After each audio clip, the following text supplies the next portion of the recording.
পাহাড়ের সার্বিক পরিস্থিতি নিয়ে আরো জানাতে খাগড়াছড়ি থেকে যুক্ত হয়েছেন সহকর্মী সমীর মল্লিক। সমীর, খাগড়াছড়ি এখনকার পরিস্থিতি জানানোর পাশাপাশি জানাবেন যে ক্ষতিগ্রস্তদের যে তালিকা তৈরি করা হচ্ছিল সেটির অগ্রগতি কতদূর, আর মামলায় কি এখন পর্যন্ত কেউ গ্রেপ্তার হয়েছেন কিনা এই বিষয়ে আইন শৃঙ্খলা বাহিনী কি বলছে? দেখুন, আমি এই মুহূর্তে রয়েছি ঘটনাস্থল যেখানে, অর্থাৎ গত বৃহস্পতিবারে যেখানে সহিংসতা সূত্রপাত লারমাইজ করে। আমি যদি এখনো আপনাকে দেখাচ্ছি, অন্তত 102টির মতো দোকান যে পুরো ছাই হয়ে গেছে, সেগুলো কিন্তু এখনো একদম ছাই দাঁড়িয়ে আছে এবং এখনো পর্যন্ত তারা নতুন করে এখানে কিন্তু যে ব্যবসা দাঁড় করানোর বিষয়টা আমরা এখনো পর্যন্ত দেখতে পাইনি।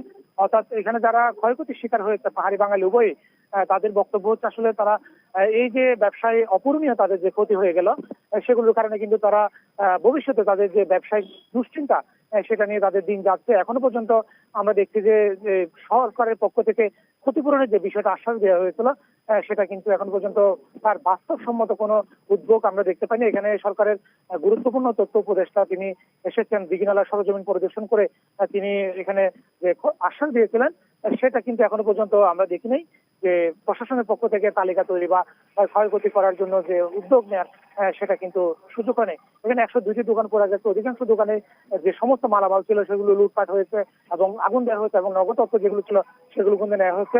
তবে 72 ঘন্টা অবরোধের পরে আমরা আজকে দেখছি যে খাগড়াছড়ির যান চলাচলের বিষয়টি মোটামুটি বলা যায় যে একরকম স্বাভাবিক হয়ে গেছে। অর্থাৎ খাগড়াছড়ি থেকে সবগুলো জেলা এবং উপজেলাগুলোতে যে সড়ক যোগাযোগ ছিল, সেটা কিন্তু বলা যায় স্বাভাবিক হয়েছে। আমরা দেখেছি দিঘিনালা বাস স্টেশন থেকে সকালবেলা কিন্তু ঢাকা চট্টগ্রামের উদ্দেশ্যে যে বাসগুলো ছেড়ে যায় স্বাভাবিক সময়ে, সেগুলো কিন্তু ছেড়ে গেছে। শুধু দিঘিনালায় নয়, বাগাইছড়ি, একই সাথে বাগাইহাট, অর্থাৎ এই পরবর্তী যে জায়গাগুলোতে সড়ক যোগাযোগ রয়েছে খাগড়াছড়ির সাথে রাঙামাটি যে উপজেলা, সেখান থেকে কিন্তু যানবাহনগুলো কিন্তু আমরা দেখেছি যে আসলে চলাচল করছে।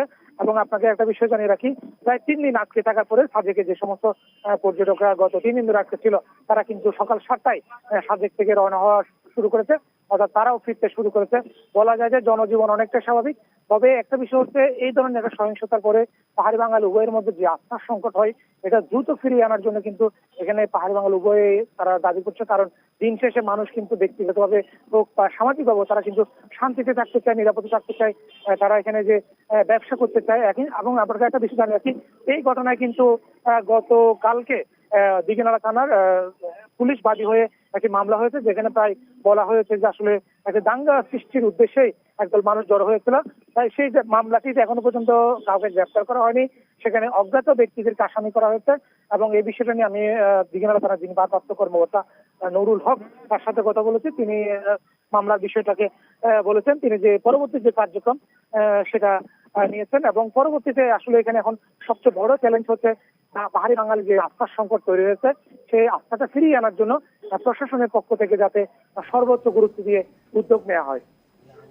খাগড়াছড়ির পরিস্থিতি নিয়ে জানাচ্ছিলেন সহকর্মী সমীর মল্লিক।